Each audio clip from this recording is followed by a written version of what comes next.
Current ಇಲ್ಲ ಅಂತ ಹೇಳಿದ ತಕ್ಷಣ ಒಂದು ನಾವು ಮೆಸ್ಕಾಂಗೆ ಕಾಲ್ ಮಾಡ್ತೇವೆ, ಇಲ್ಲಾಂದ್ರೆ ಆ ಒಂದು ಗ್ರಾಮಕ್ಕೆ ಸಂಬಂಧಪಟ್ಟ ಹಾಗೆ ಲೈನ್ ಮ್ಯಾನ್ಗೆ ಕಾಲ್ ಮಾಡ್ತೇವೆ.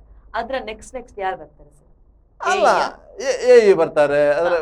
ಎಇ ಕಾಲ್ ರಿಸೀವ್ ಮಾಡಿದ್ರೆ ಏನ್ ಮಾಡ್ತಾರೆ? ರಿಸೀವರ್ ಯಾರು ಮಾಡೋದಿಲ್ಲ, ಓಕೆ, ಯಾರು ಕಾಲ್ ರಿಸೀವ್ ಮಾಡೋದಿಲ್ಲ. ಅವರಿಗೆ ಇಲಾಖೆಯಿಂದ ಕೊಟ್ಟಂತ ಮೊಬೈಲ್ಗಳ ನಂಬರ್ ಇದೆ, ಆ ಮೊಬೈಲ್ ನಂಬರ್ ಅನ್ನೇ ಅವರು ರಿಸೀವ್ ಮಾಡೋದಿಲ್ಲ.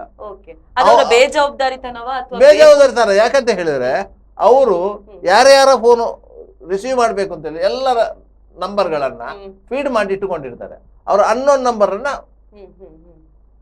ರಿಸೀವ್ ಮಾಡೋದಿಲ್ಲ. ಅವರ ಫ್ಯಾಮಿಲಿ ನಂಬರ್ ರಿಸೀವ್ ಮಾಡಿದ್ರು ಕೂಡ ಅದಕ್ಕೆ ಕರೆಕ್ಟ್ ಆಗಿ ಆನ್ಸರ್ ನೆಕ್ಸ್ಟ್ ಅವರಿಗೆ ಕಾಲ್ ಮಾಡಿ ಅಂತ ಹೇಳ್ತಾರೆ. ನೆಕ್ಸ್ಟ್ ಅವರಿಗೆ ಕಾಲ್ ಮಾಡಿ, ಓಕೆ, ಅವರಿಗೆ ಕಾಲ್ ಮಾಡಿ. ಅದು ಕಾಲ್ ಮಾಡಿದ್ರೆ ಅದು ಸ್ವಿಚ್ ಆಫ್, ಅದು ಸ್ವಿಚ್ ಆಫ್. ಕಾಲ್ ರಿಸೀವ್ ಮಾಡಿಲ್ಲ, ಇದೇ ಸಮಸ್ಯೆ. ಯಾಕಂದ್ರೆ ಅವಶ್ಯಕ ಸಂದರ್ಭಗಳಲ್ಲಿ ಯಾವುದೇ ಹೊತ್ತಿನಲ್ಲಿ ಅವರ ಸರ್ಕಾರಿ ಫೋನುಗಳು, ಇಲಾಖೆಯಿಂದ ಮಾಡಿರುವಂತ ಫೋನುಗಳು ಅದು ಆಫ್ ಆಗಬಾರ್ದು.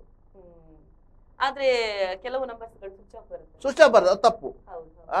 ನೀವು ಒಂದು ಮೀಟಿಂಗ್ ಅಲ್ಲಿ ಇದ್ರು ಸಹ ನೀವು ಸೈಲೆಂಟ್ ಮೋಡ್ ಅಲ್ಲಿ ಇಟ್ಟಿರ್ಬೇಕೇ ಹೊರತು. ಈಗಲೂ ಬೇಕಾದ್ರೆ ನೋಡಿ ಸರ್, ಗೂಗಲ್ ಅಲ್ಲಿ JE ನಂಬರ್ ಅಂತ ಹಾಕಿ ಆ ನಂಬರ್ಗೆ ಕಾಲ್ ಮಾಡಿ ಸ್ವಿಚ್ ಆಫ್ ಅಂತ ಸ್ವಿಚ್ ಆಫ್ ಅಂದ್ರೆ ಬರ್ತದೆ.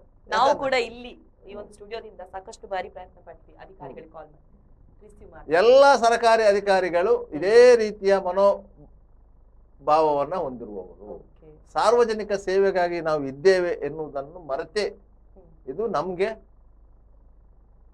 ಸರ್ಕಾರ ಸಂಬಳ ಕೊಡುವುದು ನಾವು ಮಾಡಿದ ಕೆಲಸಕ್ಕೆ, ನಾವು ಸಾರ್ವಜನಿಕ ಸೇವೆಗೆ ಇದ್ದವನಲ್ಲ ಅಂತ ಹೇಳಿ ತಿಳ್ಕೊಂಡಿರುವಂತ ಸರ್ಕಾರಿ ಅಧಿಕಾರಿಗಳು.